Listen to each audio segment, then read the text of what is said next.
দেখুন, অঙ্ক কষলে দেখছি পশ্চিমবঙ্গে বিজেপি জেতার পর প্রায় 3.5 মাস অর্থাৎ 106 দিন অথবা 2544 ঘন্টা পার হতে চলল। ভোটের আগে 13 পাতার এই সংকল্পপত্র শুরুই হয়েছিল বিজেপির রাজ্য সভাপতি শ্রমিক ভট্টাচার্যের খোলা চিঠি দিয়ে। পশ্চিমবঙ্গবাসীর উদ্দেশ্যে তার খোলা চিঠি এই দ্বিতীয় পাতায় যেটা ছিল তার অন্যতম মূল বক্তব্য ছিল সিন্ডিকেট ও কাটমানির যে সমান্তরাল অর্থনীতি আজ রাজ্যের উন্নয়নকে পঙ্গু করে দিয়েছে তার বিনাশ করা। ভাবুন, সরকারের 100 দিন হওয়ার পর সেই শ্রমিক ভট্টাচার্যকেই বলতে হচ্ছে কোট আনকোট অনেক বিধায়ক সম্পর্কে অভিযোগ আসছে যে তারা অন্যায় কাজের সঙ্গে জড়িয়ে পড়েছেন, এগুলো বরদাস্ত করা হবে না। আমি মুখ্যমন্ত্রীর সঙ্গে কথা বলেছি, তিনি বলেছেন খানকুড়ি বিধায়ক চলে গেলে আমাদের কোনো অসুবিধা হবে না। শ্রমিক ভট্টাচার্য আজকাল কী বলছেন, আমি আরেকটা অংশ, সেটা অত্যন্ত গুরুত্বপূর্ণ, এই নেতাদের সম্পর্কে বিধায়কদের সম্পর্কে একটু দেখে নিই। এখনো আমি বলছি, কিন্তু পরিস্থিতি খুব একটা ভালো নয়, পরিস্থিতি কঠিন। দীর্ঘ সাধনার পরে এই সরকার এসছে। বিজেপি কর্মীদের জন্য পশ্চিমবঙ্গে বিজেপি নির্বাচিত হয়নি, সরকার আসেনি, সারা ভারতবর্ষের মানুষের যোগদান ছিল। এক একজন 2বার 3বারের জেতা এমপি বিভিন্ন গ্রামে থেকে গিয়েছেন। ন্যারেটিভ তৈরি করা থেকে শুরু করে সমস্ত কিছু কেন্দ্রীয় নেতৃবৃন্দ আমাদের সহযোগিতা করেছেন। সোনার চামচে মুখে দিয়ে তো সমস্ত এমএলএ এমপি বানিয়ে দেওয়া হয়েছে। সংগঠন দিয়েছে পার্টি, টাকা দিয়েছে পার্টি, টিকিট দিয়েছে পার্টি। তারপরে জেতার পরে আমার যোগ্যতায় আমি জিতেছি, আর যিনি হেরে গেছেন জেতার পরেই কোন মন্ডল প্রেসিডেন্ট আমার সঙ্গে কাজ করেনি, জেলা আমায় সম্পূর্ণ অসহযোগিতা করেছে, আমি আমার মতো করে নির্বাচন জিতেছি, এই গল্প কথা কেউ শুনতে রাজি নয়। যারা এমএলএ হয়েছেন মনে রাখবেন, তারা পার্টির ঊর্ধ্বে নয়। পার্টি এখানে শেষ কথা বলবে। পার্টি মানে শ্রমিক ভট্টাচার্য নয়, পার্টি মানে একটা ব্যবস্থা। শোনা যাচ্ছে যে রবিবার নিউ টাউনে এক রুদ্ধদ্বার বৈঠকে একেবারে কেন্দ্র ধরে ধরে, মানে বিধানসভা কেন্দ্র নাম করে বিধায়কদের কীর্তি শুনিয়েছেন এবং হুঁশিয়ারি দিয়েছেন শ্রমিক ভট্টাচার্য। কিন্তু আমাদের প্রশ্ন হলো, রুদ্ধদ্বার বৈঠকে গোপনে কেন, প্রকাশ্যে নয় কেন, এবং সবথেকে বড় কথা, পুলিশে অভিযোগ নেই কেন?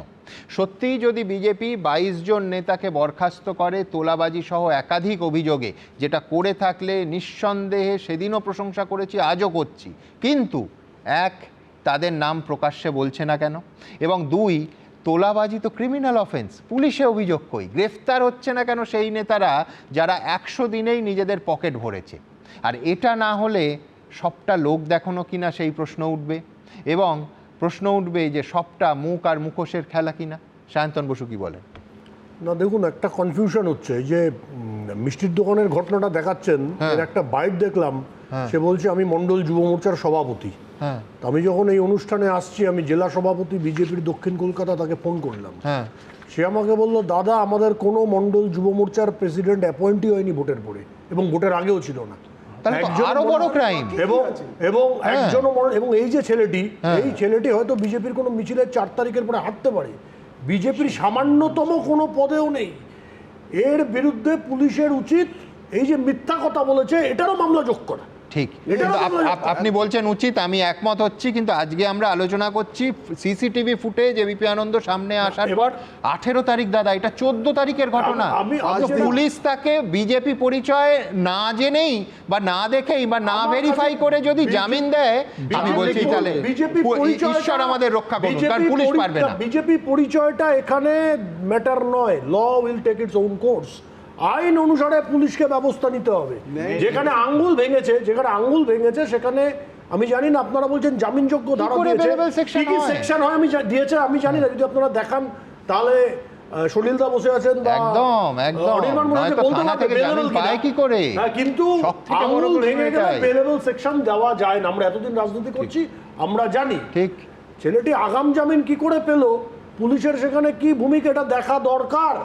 এটা সরকার অবশ্যই দেখবে, কিন্তু আমি স্পষ্ট বলতে চাই এবং এবিপি আনন্দের ক্লারিফিকেশন আমি দিতে চাইছি, এই ছেলেটি বিজেপির কোনো নেতা নয়, কোনো পদে নেই, কোনোভাবে যুক্ত নয়। হতে পারে 4 ঘন্টার বিজেপি হয়েছে, হতে পারে মিছিলে হেঁটেছে, সেগুলোর দায়িত্ব তো আমরা জানি না, কিন্তু আমাকে জেলা সভাপতি বলেছে কোনোভাবে যুক্ত নয়। আশিসবাবুকে মন্ডল, তোমাদের মন্ডল সভাপতি এবং যেটা বিশ্বনাথদা বলছেন, মানে আমি আবার রিপিট করছি, অর্থাৎ এই যাকে দেখা যাচ্ছে, যার বক্তব্য শোনালাম, যার ছবি দেখালাম, আপনাদের বালিগঞ্জের 1 নম্বর মণ্ডলের যুব সভাপতি নয় এবং কোনো যুব সভাপতিই নেই, কমিটি নেই, যুব মোর্চার কোনো কমিটি দক্ষিণ কলকাতার কোনো মণ্ডলে গঠন হয়নি। সে কি করে যুব মোর্চার প্রেসিডেন্ট হবে? পুলিশের ডেরিলিকশন অফ ডিউটি, এবং পুলিশ করলো না তো। পুলিশকে বিষয়ে ব্যবস্থা নিতে হবে। আমি চাইছি আমাদের এই যে বক্তব্যটা এটাও আপনারা ক্লারিফাই করুন। হ্যাঁ, ক্লারিফাই মানে আপনি যে ক্লারিফিকেশনটা দিলেন সেটা শিরোনাম করে চলবে, এটা নিয়ে ভাববেন না। দ্বিতীয় কিন্তু সেইখানেই পুলিশের কাজ নিয়ে সংশয়টা আরো গভীর এবং তীব্র হলো প্রশ্নটা। দ্বিতীয় যেটা আমরা বলতে চাই সেটা হচ্ছে, সত্যি কথা বলতে গেলে 4 ঘন্টার বিজেপি হাজার হাজার লোক হয়ে গেছে। যারা 12টার আগে বিজেপি ছিল তাদের সংখ্যা কম, আর 12টার পরে বিজেপির সংখ্যা বেশি। বিশ্বনাথ দা একটা ঠিক কথা বললেন, বিজেপি কাউকে সদস্যতা দিচ্ছে না, কিন্তু পাড়ায় পাড়ায় বিভিন্ন লোক গেরুয়া ফেট্টি বেঁধে বিজেপির নেতা বলে পরিচয় দিয়ে বিভিন্ন রকমের কর্মকাণ্ডে যুক্ত হচ্ছে। কোথাও এখন তো সোশ্যাল মিডিয়ার যুগ, একটা মিছিলেও তো হেঁটেও যাচ্ছে, বিজয় মিছিলে হেঁটেছে, বিভিন্ন সময় হেঁটেছে, সেটাও মানুষজনকে দেখা। এটাও মেনে নাও যে এবিআরএসএম থেকে শুরু করে বিএমএস থেকে শুরু করে আরএসএস এর বিভিন্ন সংগঠন, আমি বলছি এটা মানার এটা বলছি, এক সেকেন্ড, আমি বলছি এইটার একটাই সলিউশন আছে, সেটা হচ্ছে এই রকম ক্ষেত্রে এই প্রতারকদের, আমি প্রতারকই বলবো, আপনার দাবি সত্যি ধরলে তো আর কোনো পদের অস্তিত্বই নয়। বেশ, আমি বলছি তাহলে তো একটা দৃষ্টান্তমূলক শাস্তি আপনারা দিয়ে দেখান, সঙ্গে সঙ্গে ডাউন দ্য লাইন বার্তা চলে যাবে দাদা, যে বিজেপির আমি পদাধিকারী না হয়ে মিথ্যে পরিচয় দিলে আমার এই শাস্তি হয়, পিরিয়ড। এবং সরকারের উচিত, পুলিশের উচিত কঠোরতম ব্যবস্থা গ্রহণ করা। কিন্তু দেখুন, আমি করলো না সেটা কি না, অবশ্যই করা উচিত, করলো না ব্যবস্থা হবে, নিশ্চয়ই সরকার ব্যবস্থা। সবে তো 3টে মাস হলো, আমাদের 100 দিন হলো, আরো 265 দিন এই বছর যাবে, এভাবে ইন্টু 5, 365 ইন্টু 4, এইটা তো 5 দিন, আজকে 365 ইন্টু 4 প্লাস 265 দিন। বিশ্বনাথ দা একটা ইস্যু তুললেন, যেটা হচ্ছে আইএস আইপিএস ইস্যু, মামলা, বা সলিলদাও বললেন আমলাতান্ত্রিক সরকার। দেখুন, আইএস আইপিএস তো বিজেপি তৈরি করবে না, এত অটোমেটিক ভারত সরকার ইউপিএসসি থেকে আসবে। মমতা বন্দ্যোপাধ্যায়ের সরকারে কাজ করেছেন বলে এই সরকারে কাজ করবেন না, বা বুদ্ধবাবুর সরকারে ছিলেন বলে এই সরকারে তাদের ব্যবহার করা যাবে না, এটা তো হতে পারে না। তারা সরকারের ব্যক্তি, সরকারের হয়ে কাজ করবেন, সরকারের তারা আর্মস, সেই হিসেবে তারা কাজ করছেন, এতে দোষের কিছু নেই। না মানে দোষের ওইটা হয় যখন একেবারে শীর্ষ আমলাকে তুমি বিরোধী থাকাকালীন দাগিয়ে দিয়েছিলে, সেই শীর্ষ আমলা শীর্ষ পদেই রয়ে গেছে, যাদেরকে বিরুদ্ধে অভিযোগ করেছিলেন তাদেরকে নিয়ে সরকার চালাচ্ছে। যাকে 1জন বা 2জন শীর্ষ আমলা সম্পর্কে অভিযোগ করছেন, কয়েকটা দিন অপেক্ষা করুন, সেখানেও কিছু ব্যবস্থা সরকার নিশ্চয়ই নেবেন। যেটা আপনারা বারবার আলোচনা করছেন না, 15 বছরে কোথায় যাবে কোথায় যাবে। আচ্ছা, 2021 সালে যে পোস্টপোল ভায়োলেন্স হয়েছিল, ভাবুন তো, সেই পোস্টপোল ভায়োলেন্সের কোনো বিন্দু এবার দেখতে পেয়েছেন? কত ঘটনা ঘটেছে, কটা ঘটনা ঘটেছে, আরেক ধরনের। না না, পোস্টপোল ভায়োলেন্স যেটা আমি বলছি, ধরুন আমি আপনার সঙ্গে কথা, হ্যাঁ নিঃসন্দেহে, কিন্তু আমি বলছি যে আমি সব থেকে কলঙ্কজনক এবং শুধু মানে এই বিজেপি, তৃণমূল, সিপিএম, কংগ্রেসের ব্যাপার নয়, মানবতার ক্ষেত্রে সব থেকে নাক্কারজনক ঘটনা 21-এর পোস্টপোল ভায়োলেন্সের সঙ্গে কেন আপনারা তুলনা করবেন? সেই অন্ধকার জগৎ থেকে নিষ্কৃতি পেয়ে তো 26-এ আপনারা এলেন, কোনো তুলনাই হয় না। আমি একমাত্র আপনার সঙ্গে তুলনা হতেই পারে না। আমাদের সরকার সবে দায়িত্ব নিয়েছে, রাজ্যটার একটা ব্যতিব্যস্ত অবস্থা। এ কারণে আমি বলছি যে কেউ গরু চুরি করেছে, কে বালি চুরি করেছে, এটা একটা প্রথা হয়ে গেছে। এবার সিন্ডিকেট রাজ একদম গ্রাউন্ড অব্দি পৌঁছে গেছে। ক্লাবগুলো রাতারাতি তারা আগের মুখ্যমন্ত্রীর ছবি পরিবর্তন করে বর্তমান মুখ্যমন্ত্রী, প্রধানমন্ত্রীর ছবি লাগিয়ে দিয়েছে। ব্যক্তির মধ্যে অনেক, 10টা ব্যক্তির মধ্যে 2টো ব্যক্তি এমন ঢুকে গেছে যে ব্যক্তি এই সিন্ডিকেটগুলোর সঙ্গে প্রত্যক্ষভাবে যুক্ত ছিল। এটা পার্ট অফ দ্য সিস্টেম। আবার অনেকে আপনারা বলেছেন প্রত্যক্ষভাবে যুক্ত ছিল, তারা প্রত্যক্ষভাবে 3.5 ঘন্টার মধ্যে আপনাদের টিকিটে রাজ্যসভায় চলে গেছে, এও তো হয়েছে। দেখুন, যাদের স্মাগলার বলেছিলেন, স্মাগলার, অন্য কিছু নয়, প্রকাশ চিক বড়াই কি বলেছিলেন সুকান্ত মজুমদার, বড়াইকে বাদ দিলে আর বাকি দুজন নিয়ে বাদ কেন দেবো দাদা? সর্বোচ্চ রাজ্যসভায় টিকিট দিয়ে পাঠাবেন, ওটা বলা হয়েছে তো, আমাদের কেন্দ্রীয় নেতৃত্ব বলেছে, তার ব্যাখ্যা কেন্দ্রীয় মন্ত্রী বলেছেন। এবার উত্তরটা যেটা হচ্ছে সেটা হচ্ছে, এটা একটা প্রচলিত সিস্টেম চলে আসছে।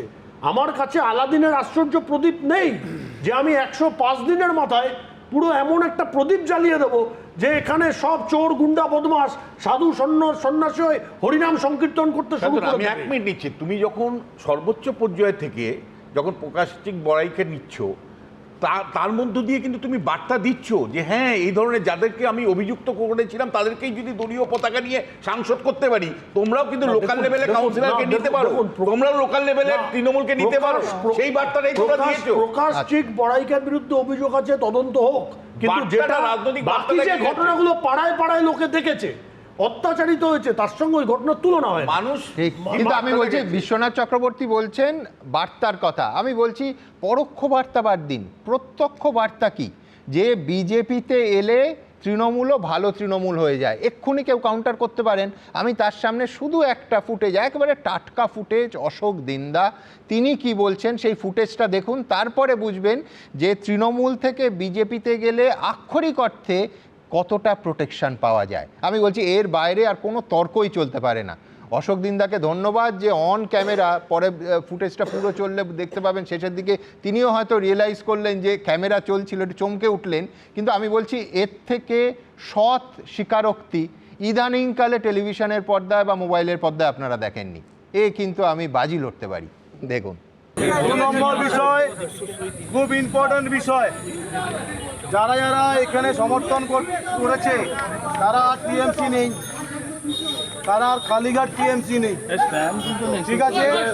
তো তারা যখন বেরোবে তাদেরকে কোনো কুকথা কোনো মেম্বার, কোনো আমাদের কার্যকর্তারা না বলে। আমি ক্লিয়ার বার্তা দিচ্ছি, আপনারা প্রত্যেককে সম্মান জানাবেন।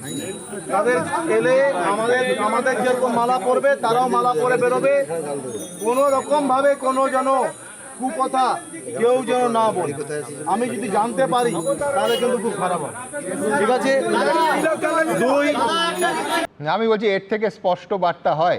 এর যখন রিপিট টেলিকাস্ট হবে এই অনুষ্ঠানের, তখন আমি পুরো অংশটা দেখিয়ে দেবো যে উনি ঘুরে ক্যামেরা দেখে নিজেই চমকে উঠলেন, সম্ভবত জানতেন না যে এটা রেকর্ড হচ্ছে। কিন্তু আমি বলছি এই সৎ স্বীকারোক্তির জন্য নিঃসন্দেহে মন্ত্রী এবং বিধায়ক অশোক দিন্দাকে অজস্র ধন্যবাদ। এবিপি আনন্দ, এগিয়ে থাকে, এগিয়ে রাখে।